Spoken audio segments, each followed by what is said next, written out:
The Townhouse Hotel at the end of Forster Street sits on a small hill across the street from St. Andrew's Church, a large stone cathedral constructed by the Presbyterians in the 1880s. My room was up one flight of stairs, and it provided me with a nice view of the cathedral, as well as the downtown area of Suva, the capital of Fiji.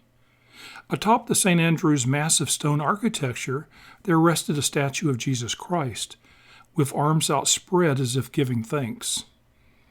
It had rained for a couple of days, but on the third day it cleared and there suddenly appeared a glorious blue sky and a tropically bright sun. The Christ figure was bathed in the warm sunlight, and it looked as if the statue was thanking God for the warmth.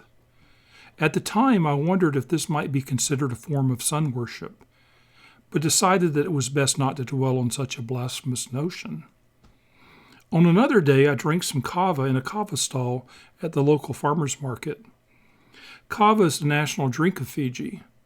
It's made by grinding up the dried root of the yocona plant and mixed into powder with water. The concoction is somewhat stupefying. I didn't realize the kava's effect until shortly afterwards. I returned to my hotel room where I sat beside the window watching the good people of Suva go about their business. At St. Andrew's, a choir was practicing for an upcoming national competition.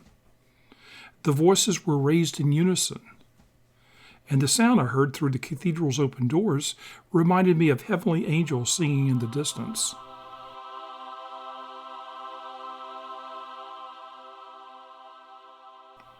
As I looked toward the church, a few dozen pigeons lifted up from their perch on Christ's outstretched arms.